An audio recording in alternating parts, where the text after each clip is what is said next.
Hello friends, Hindi कहानियाँ with सरिता में आपका स्वागत है। मैं आज आपके लिए एक रियल हॉरर स्टोरी लेकर आई हूँ। मैं आपको जिसके साथ घटी थी उसी के पॉइंट ऑफ व्यू से सुनाना चाहती हूँ। मेरा नाम सुमित है। मैं आपको अपनी एक घटना सुनाना चाहता हूँ जो मेरे साथ घटी थी। मेरी नई नई नौकरी लगी थी। मेरी सरकारी नौकरी रेलवे में लगी। मेरी पोस्टिंग नैनी जंक्शन पर हुई, जो कि यूपी के प्रयागराज में स्थित है। मेरी पोस्ट पोर्टर की थी। पोर्टर जो स्टेशन मास्टर के लिए काम करता था। सर ही मुझे सारे काम समझाते थे, तो मैं सारे काम संभाल लेता था। मेरी सैलरी 25,000 है। तो मेरी कभी दिन की शिफ्ट रहती थी, कभी रात की। तो शुरुआत में मेरी शिफ्ट ऐसे हुई कि एक हफ्ते दिन में रहेगी, एक हफ्ते रात में। और पास में ही मुझे एक रेलवे का क्वार्टर मिला हुआ था, तो वो स्टेशन से पास में था, तो आने जाने में कोई दिक्कत भी नहीं होती थी। मेरी दिन की शिफ्ट तो आराम से निकल गई। उस रेलवे स्टेशन पर बहुत ही कम ट्रेन्स रुकती थी, तो भीड़ भी कम रहती थी। ना तो ज़्यादा स्टॉल्स थे, ना कोई शॉप चौकी कुछ बेचने आता, तो दिन में ही आता था।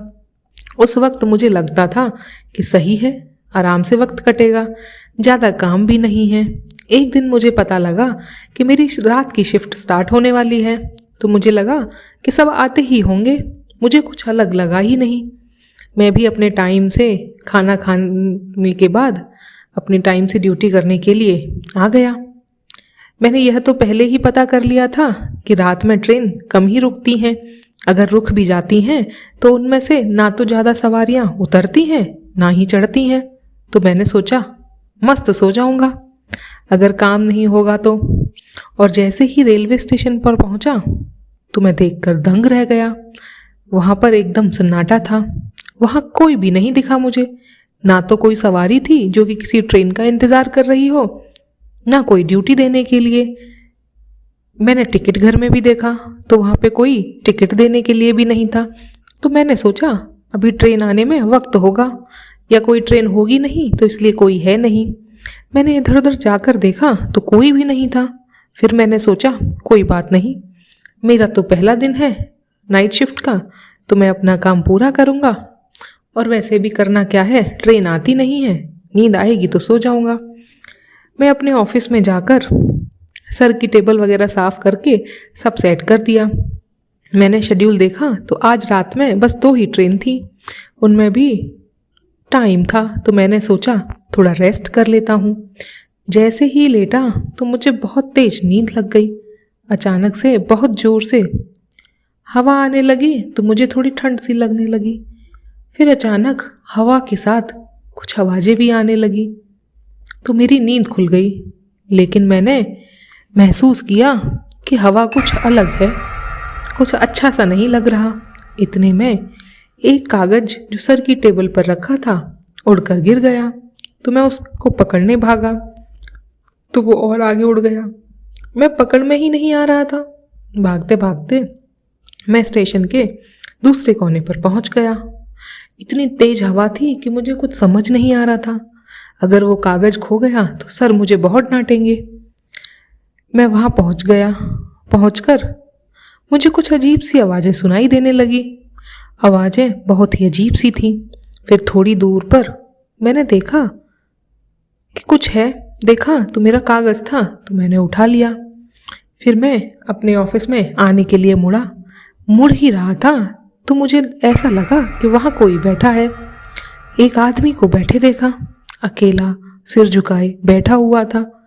मैंने सोचा या तो कोई भिखारी होगा या कोई आदमी जिसकी ट्रेन छूट गई होगी। मैंने जाकर पूछने की कोशिश की, अरे भैया कौन हो, कुछ दिक्कत है क्या? मैंने उसे आवाज़ लगाई, नहीं सुना। फिर मुझे लगा थोड़ा बुजुर्ग है, मैं अंकल क्या हुआ, लेकिन उसने फिर भी नहीं सुना।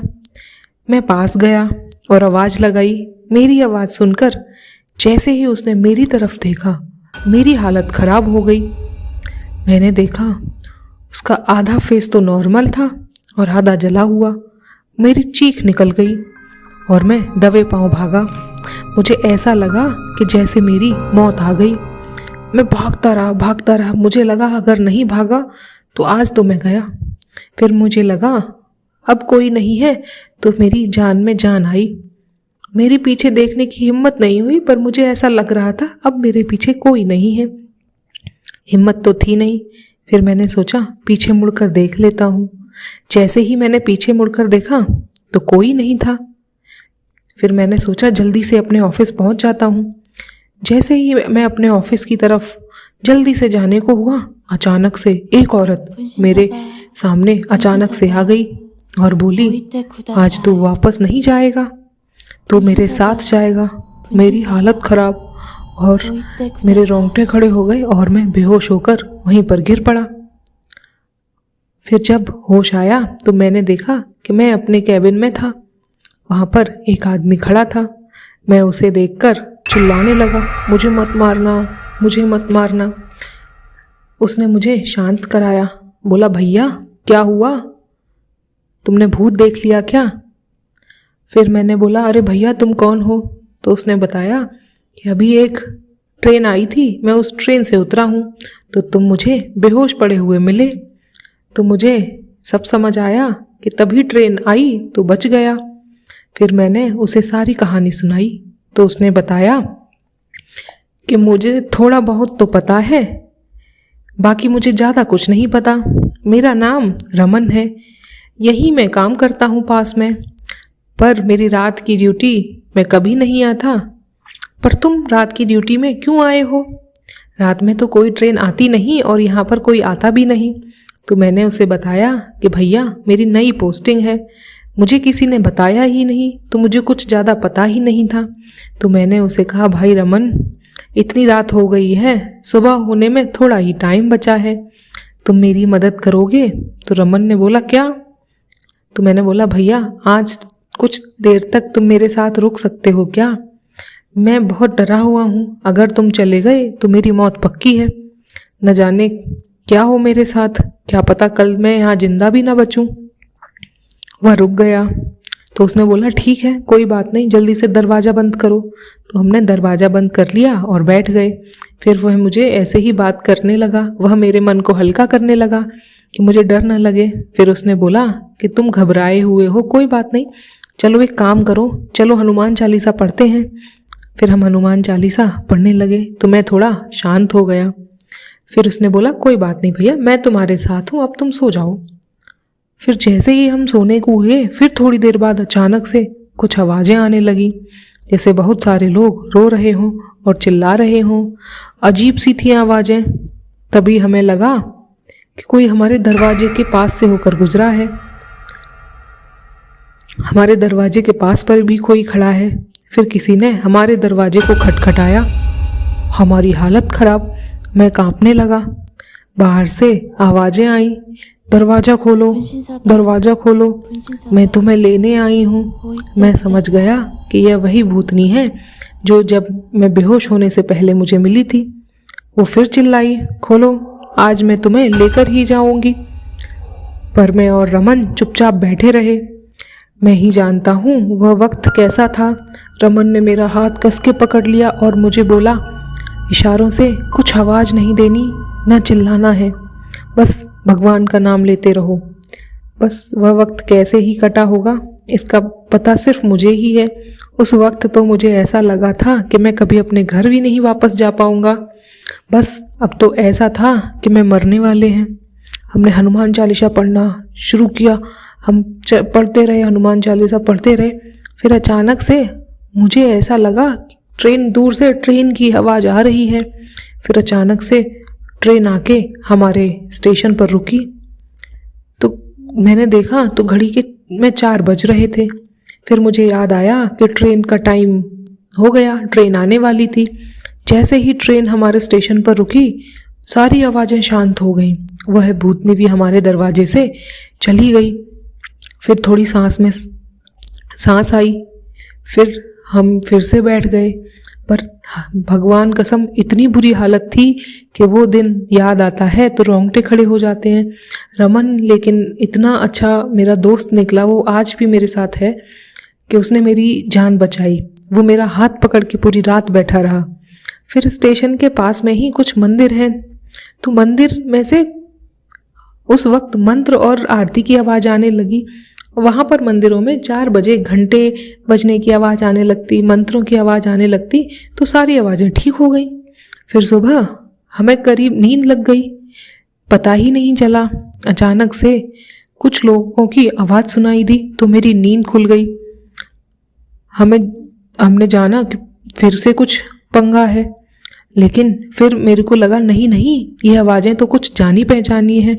हम जागे तो हमने देखा कि ये आवाज़ तो हमारे सर की और बाकी स्टाफ की है। फिर मैंने टाइम देखा तो सुबह के 7 बज रहे थे। बाहर से स्टेशन मास्टर सर आवाज़ लगा रहे थे।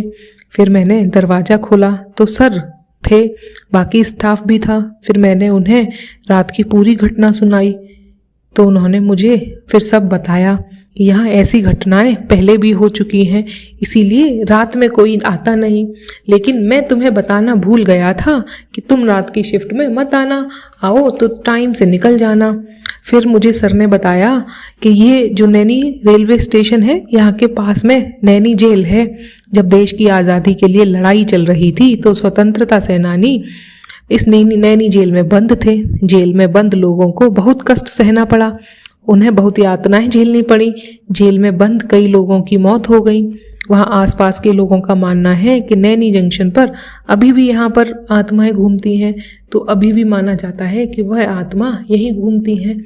लेकिन आज के बाद तुम यहाँ कभी मत आना, हम इसीलिए रात में यहाँ पे किसी को नहीं रखते।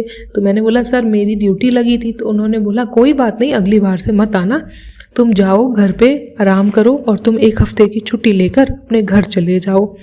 तो ये थी मेरे साथ घटी हुई घटना। मैं उस दिन के बाद से रात की ड्यूटी पर कभी नहीं आया। Thank you friends. आपको ये कहानी अच्छी लगी तो आप चैनल को सब्सक्राइब करना मत भूलना। आगे की कहानियों के लिए नोटिफिकेशन बटन ऑन कर लेना। अब आपके लिए हॉरर स्टोरीज आएंगी। Thank you.